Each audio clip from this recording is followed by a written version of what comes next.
I'm Roger Horne. I'm Aiden Horne's father. I'm a certified registered nurse anesthetist. What do I do on a daily basis? I do quite a bit. Anybody ever go for surgery before? No. No? I've not. Have any family members that go for surgery before? Yeah. Yes. Okay. So when you undergo an operation, usually people need anesthesia. Anesthesia is what makes it comfortable for you to undergo the procedure. So what I do is a preoperative evaluation of people to make sure they're healthy enough for surgery. Then once I do that, then I go ahead and bring the patients back for the surgery and go ahead and provide them anesthesia so they can get whatever it is fixed.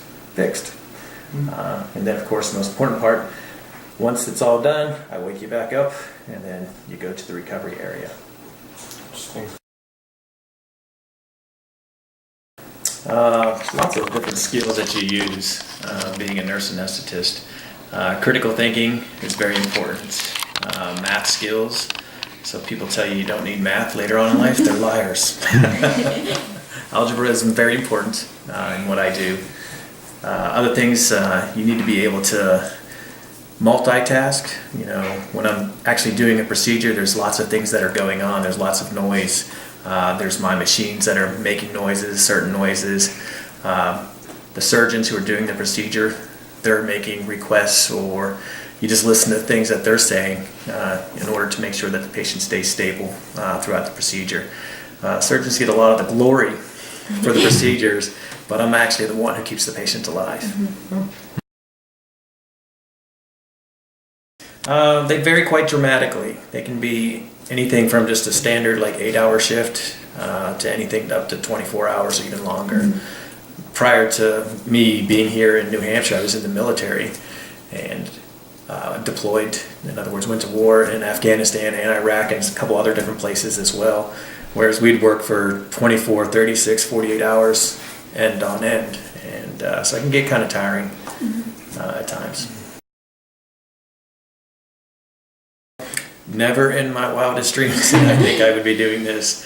When I was in high school, I thought I was going to be a science teacher for high school. But I didn't go to college right away. When I graduated high school, I went into the military and just kind of, I was in a medical profession to begin with. As far as my military job, I was a microbiology technician and decided I didn't like working in the microbiology lab so much. And one of the senior leaders that was in charge of me told me about nursing, and that's how I kind of got into nursing. Never really had a strong passion or inspiration to become a nurse, but I did, and here I am.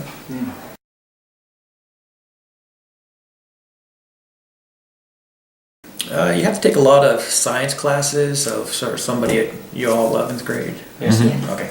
At your level, you know, you just want to try to take hard sciences, biochemistry, regular chemistry, physics, even math. You know, you have to go to calculus. So make sure you get a strong foundation in that. Leadership skills is another area that you need to focus on.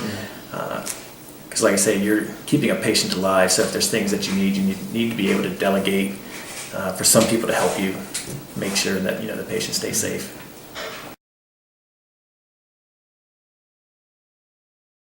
Privately.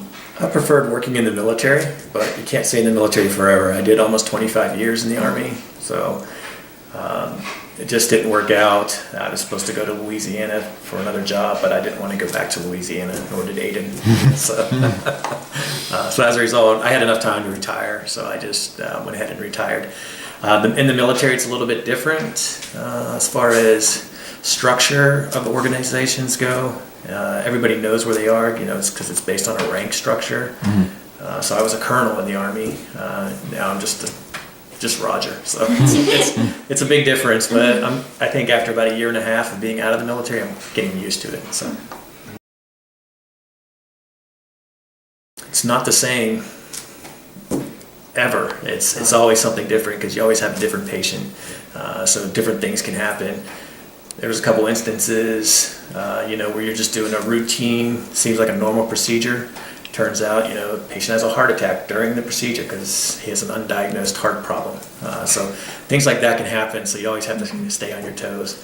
One thing I like to say to people who are like student nurse anesthetists or even anesthesiology residents is it's 97% boredom, but 3% super excitement, and that's where you earn your money. So